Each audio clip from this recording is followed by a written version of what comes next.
Yeah, and the autism spectrum. We're in Acts 23:12. Okay. Compared to what's coming. Acts 12? Acts chapter 23, Oh, verse 12. Okay, that's gray.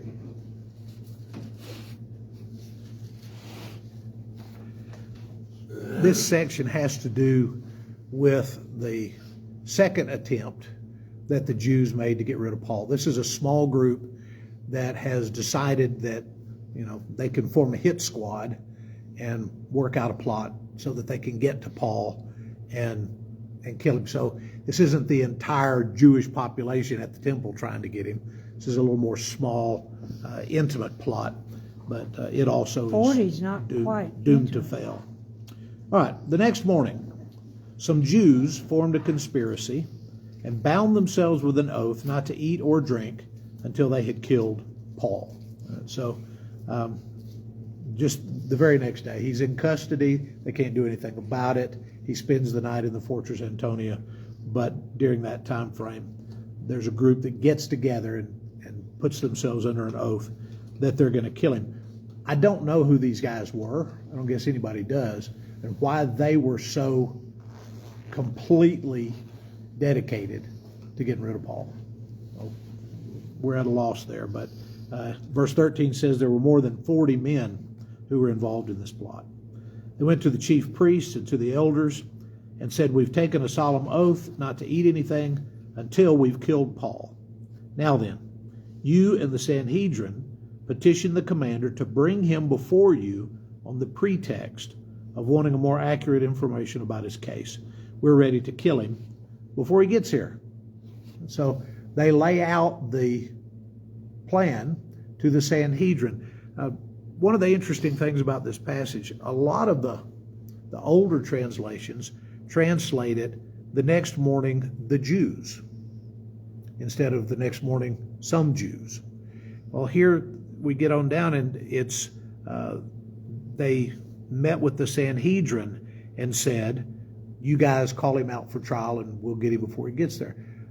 I think it's obvious enough that not all Jews hated Paul, and not all members of the Sanhedrin would have been okay with this plot. And I don't know how many Christians were on the Sanhedrin, but there had been at least different time frames when there were members of the Sanhedrin who were also followers of the way. So not all of these guys are bloodthirsty, but just the way the story is given to us almost makes it sound like everybody everywhere wanted to get to Paul. But this is a smaller group, somewhere more than 40, so we can call it 50 if we want to. But they're ready to kill him before he gets here. But when the son of Paul's sister heard of this plot, he went into the barracks and told Paul. Then Paul called one of the centurions and said, "Take this young man to the commander. He has something to tell him." So he took him to the commander. The centurion said, "Paul, the prisoner, sent for me and asked me to bring this young man to you because he has something to tell you." The commander took the young man by the hand, drew him aside, and asked, "What is it that you want to tell me?"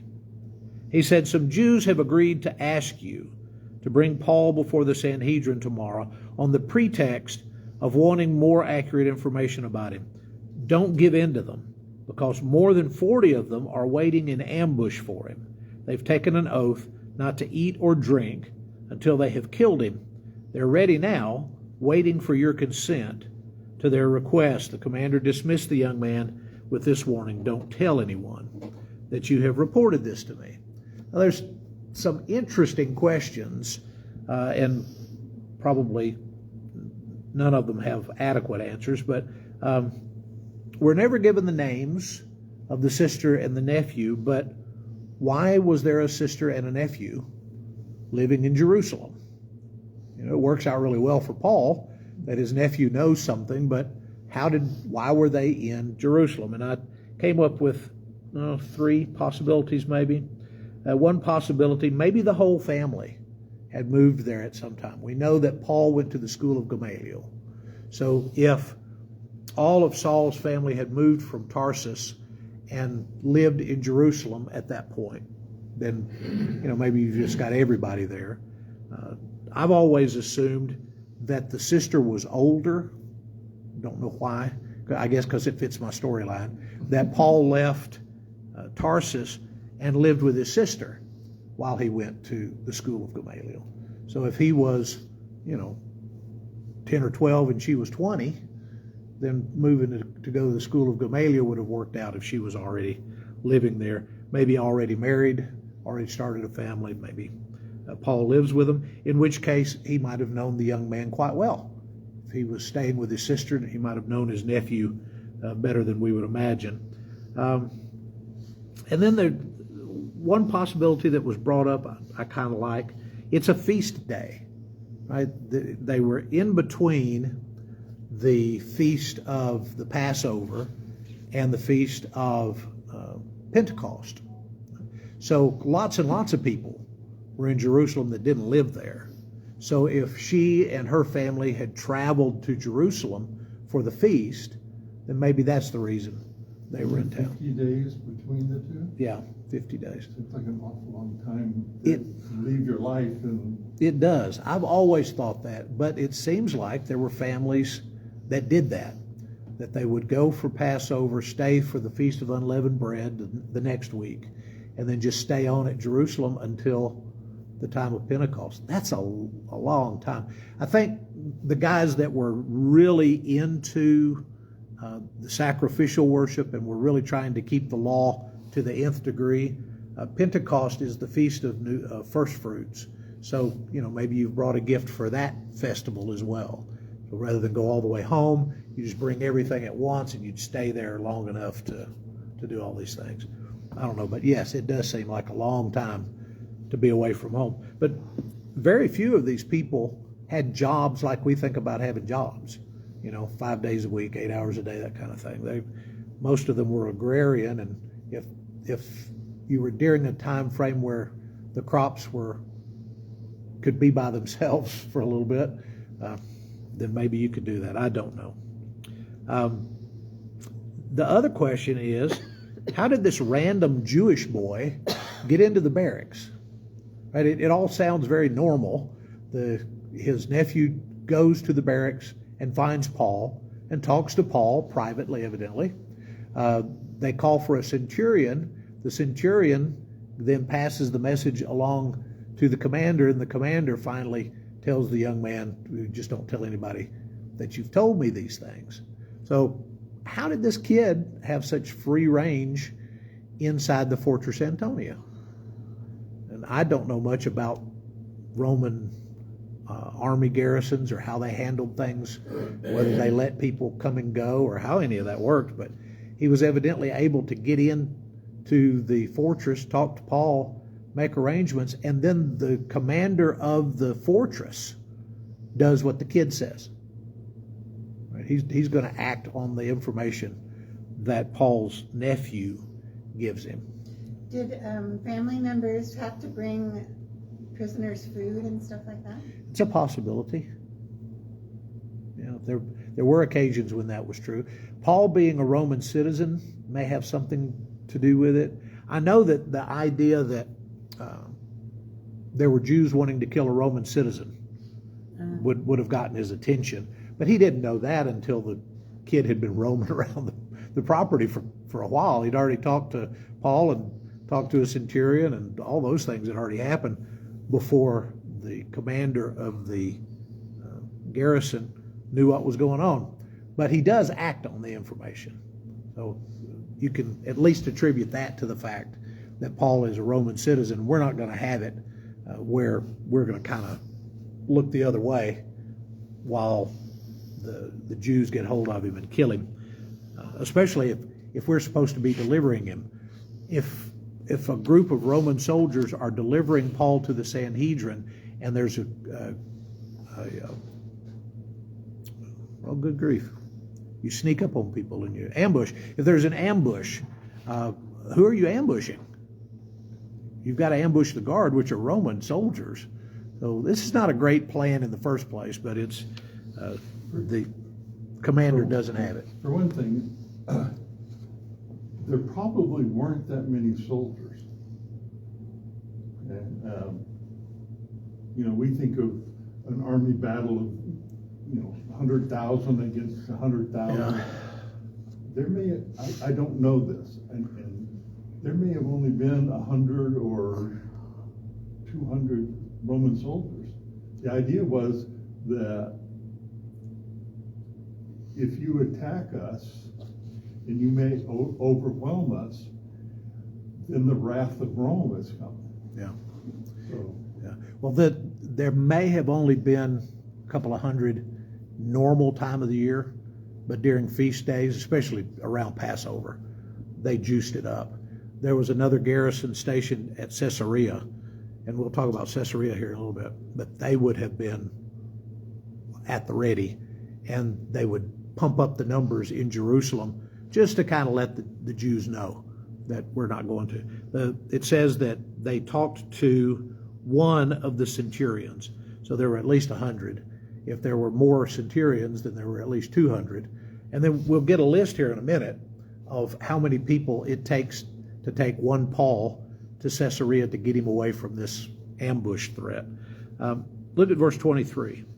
He called 2 of his centurions, and he ordered them, get ready a detachment of 200 soldiers, 70 horsemen, and 200 spearmen to go to Caesarea at 9 o'clock tonight. So you've got 470 people, plus their leaders, to take Paul to Caesarea. Why do we need that many people? that's more than I would have thought were in the whole city. There you go.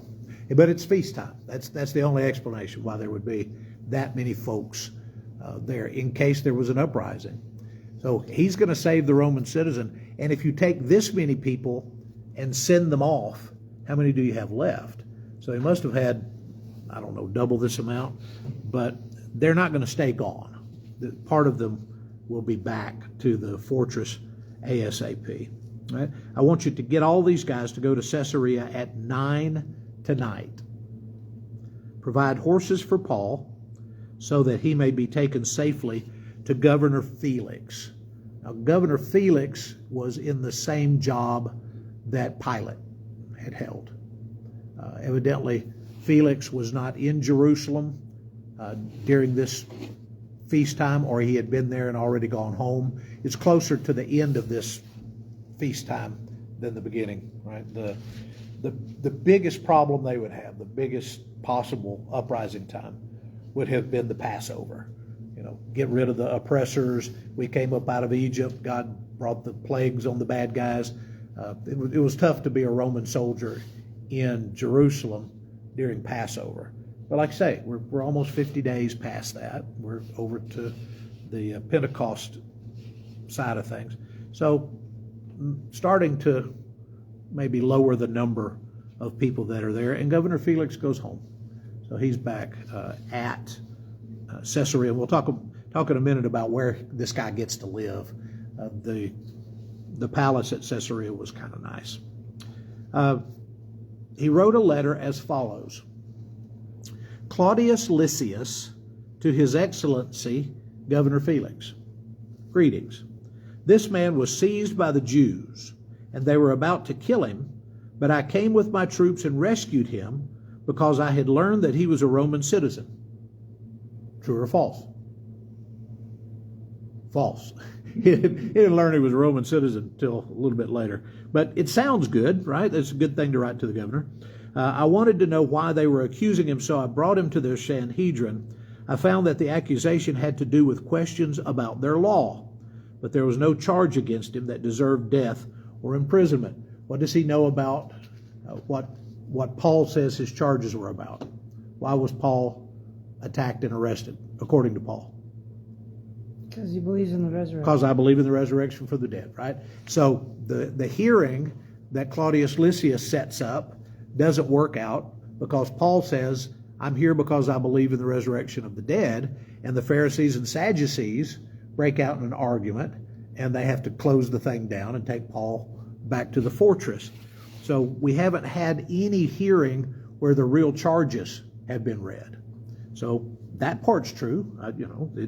Just some questions about their law, and no charges were brought against him that deserved death or imprisonment.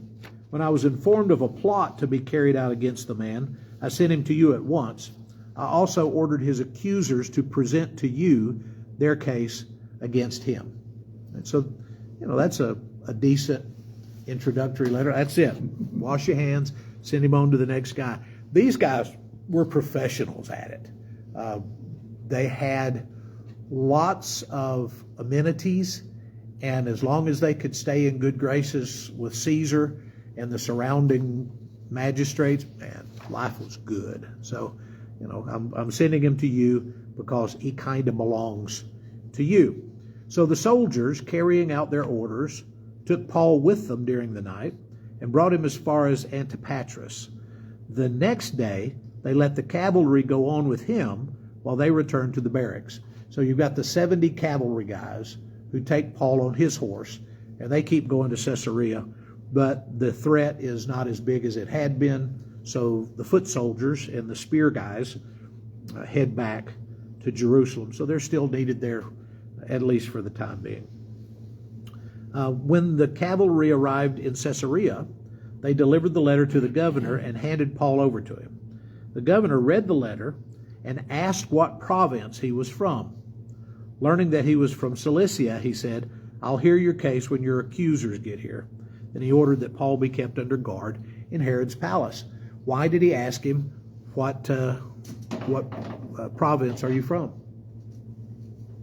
Maybe he can get rid of him, right? If he's from a place that Felix isn't in charge of, then I'm sorry, you're in the wrong place. I could pass you on to the next guy. Unfortunately, he was from Cilicia, and Felix was in charge of Cilicia. So he says, I'll listen to the case when your accusers get here. And this is going to end up being one of those things that kind of, it never quite works out. Eventually, there will be a hearing. They're going to come within the next 10 days or so. The hearing's not very amazing. What we start seeing from Luke is what Paul said to each one of these important people. So his speech before Felix is different than his speech before the next governor that takes over, which is Festus. And then he has a chance to talk to King Agrippa, and his speech is a little different to him. So Paul works the crowd every time he has the opportunity to do that. So, the governor, Felix, now he's in Caesarea and he's willing to hear the case. So we'll leave that. But I want to tell you a little bit about where they're staying. Herod the Great loved to build stuff. He wanted to leave a legacy. And when you're in Jerusalem, during the ministry of Jesus, one of the things people are really excited about is the temple. He added on that extra square footage of surrounding the temple. In fact, what's left there, the Wailing Wall, that's what that is. That's one of the retaining walls for the expansion that Herod did. But Herod wasn't just dedicated to God. Herod was dedicated to Herod. So when he dies, his son takes over and keeps building on the temple. So it's an amazing edifice, and people are thrilled about it, but he's less interested in people worshiping God than he is in leaving behind this legacy of a building. At the same time he's building the temple, he has found this little out-of-the-way town, and I don't remember what the original name of it was, but he realizes it would make a good harbor and it would make a good city, so he starts planning and laying out this city, and he builds within it a tremendous amphitheater, a palace for himself, a swimming pool that was right up to the surf. So you had fresh water in the pool, but you had the salt water just, a few feet over there. I think of it like those disappearing pools. Like if you were at water level, you just saw the ocean, So unbelievably beautiful. He built a harbor there that would house lots and lots of ships. some special parking places where they could come in and unload close to the shore. All of that now is, a few hundred yards. The sea has receded a few hundred yards. So the old harbor is actually a green space. There's, in the middle of the ruins, you can see where the harbor used to be, but it's not full of water anymore. What present day town is it? Caesarea Maritima. It's got another name, but that's what they've called it for years. And then he built a temple to Caesar.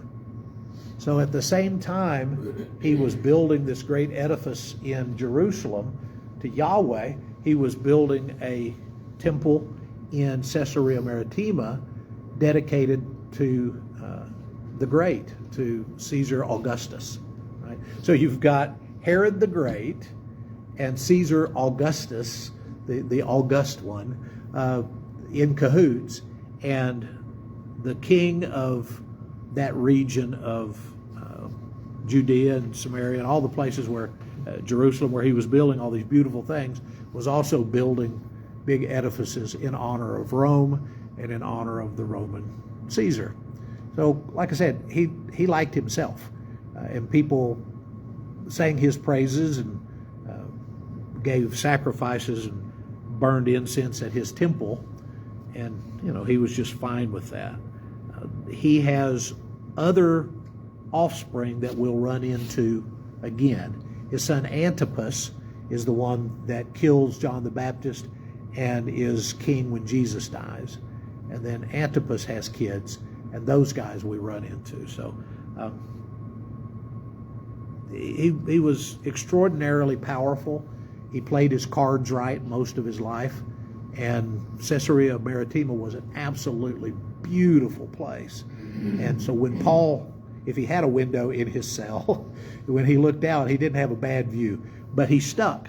He's going to end up being there for over 2 years, maybe close to 3 years, because of the politics that are going to kind of swirl around all of these things. The Jews don't have enough clout to get what they want to have done, and Paul doesn't have, Paul's not going to give them a bribe to let him go, so he's there for a long time. Any questions or thoughts about that segment?